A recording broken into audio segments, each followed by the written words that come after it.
Benvidos a un novo podcast do CEIP Plurilingüe San Clemente de Cesar. Radio Clementina, Radio Clementina. A túa radio, na túa escola.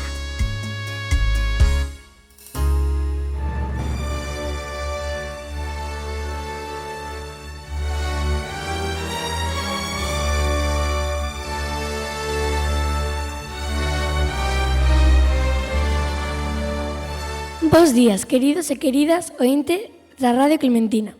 Hoxe celebramos unha conmemoración moi especial na nosa escola.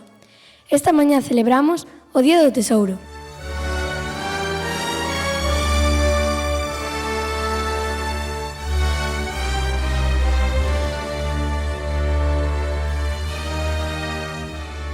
E para iso contamos con tres convidadas moi especiais que nos visitan no día de hoxe. Elena Cabrejas, María Gómez e Yolanda Seoane.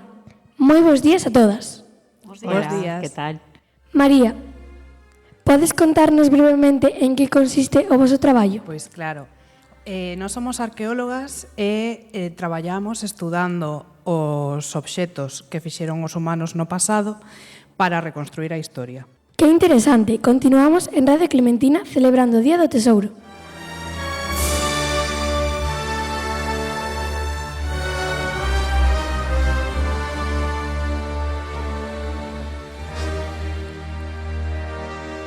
Xa estamos de volta e a seguinte pregunta é para Yolanda.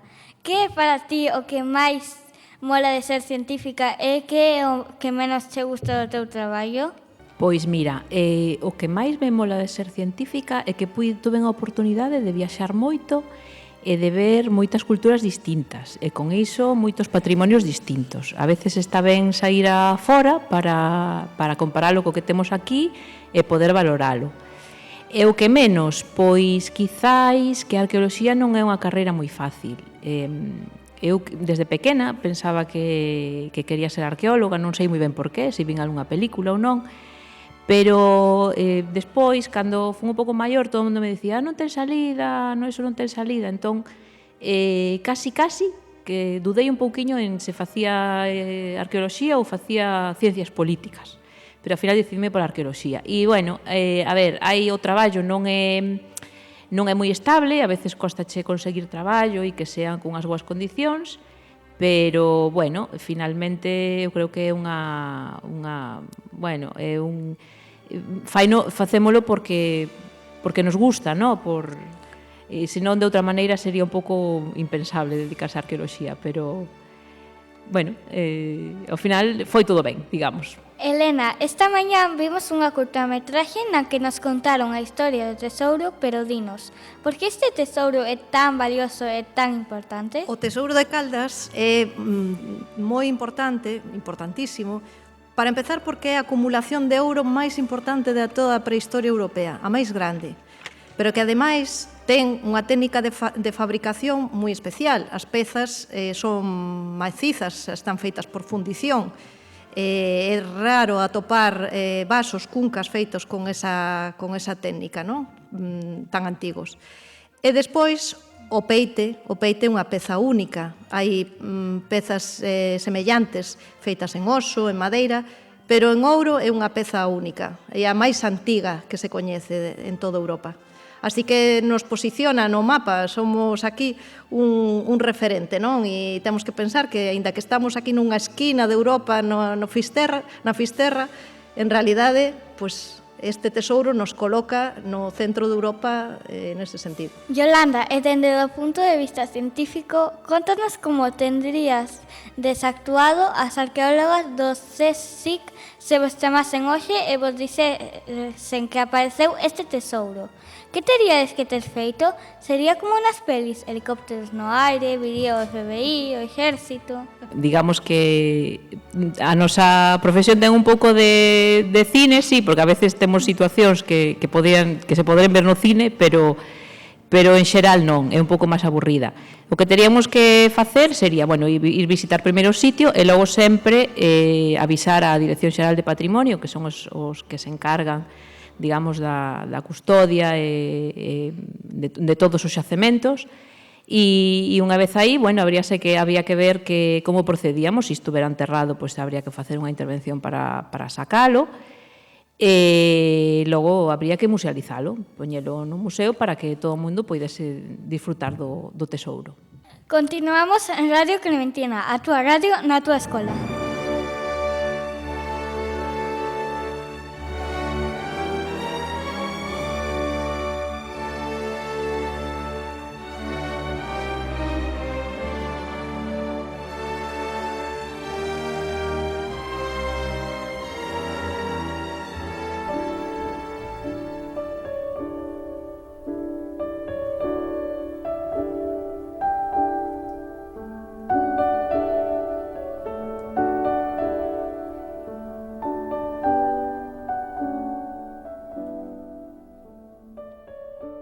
Estades a escoitar o programa Microaberto, o programa de entrevistas de Radio Clementina, cunhas convidadas moi especiais, Elena Cabrejas, María Gómez e Yolanda Seoane, arqueólogas do CSIC.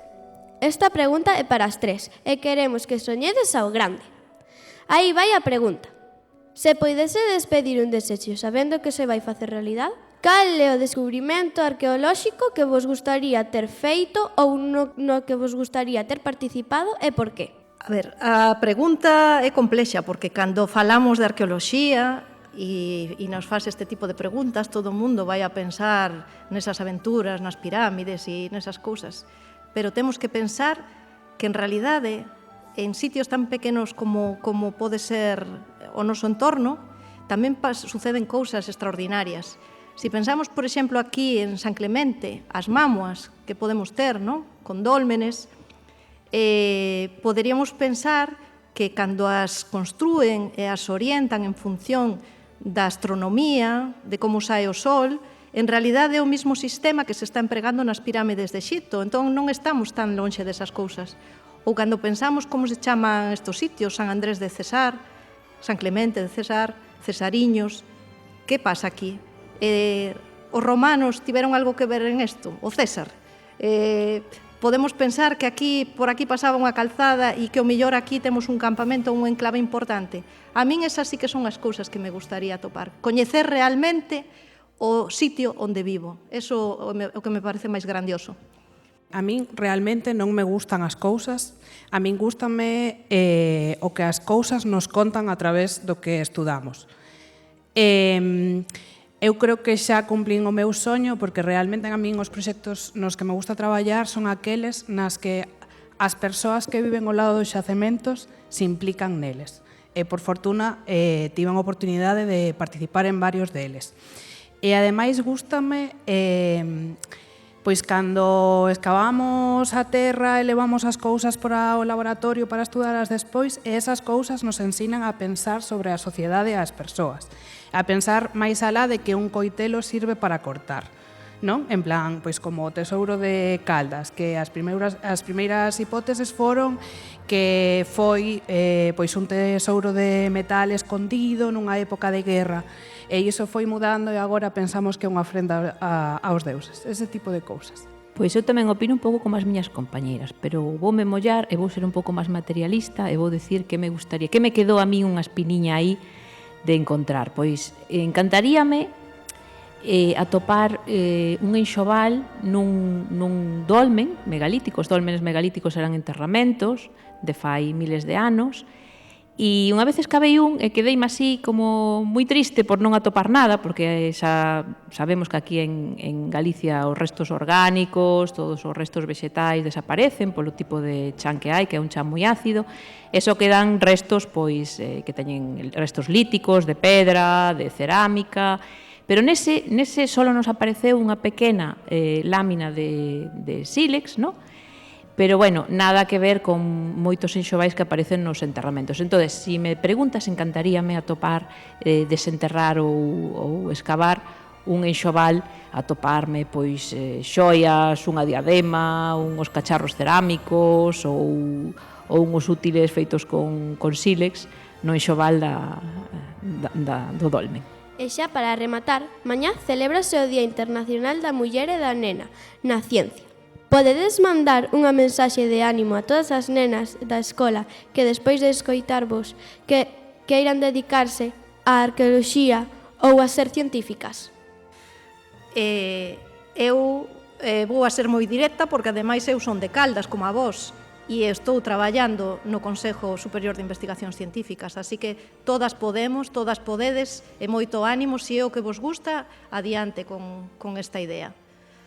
Eu súpome un pouco o que di Elena, bueno, non teñades medo porque sexa difícil, tamén desfrutase moito co traballo que é, se queredes, podes facelo.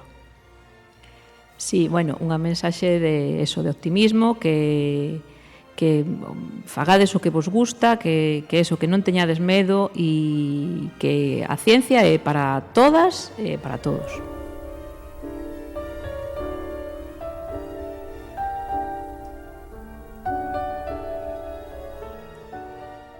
Moitas grazas por todo. Foi un auténtico luxo e pracer poder escoitarvos esta mañá en Radio Clementina. Desexamos o mellor para as tres e o gallá que haxa un tesouro agardando a que o descubrades para facervos moi felices. Moitas grazas a todas. Moitas grazas a vos.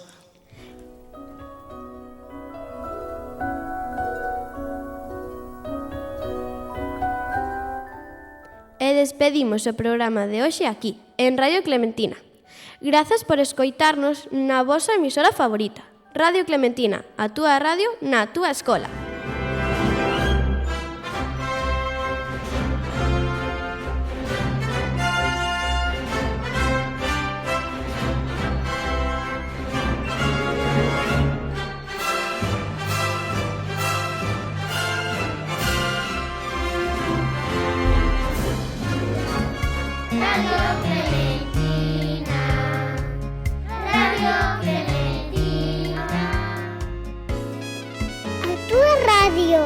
Na túa escola.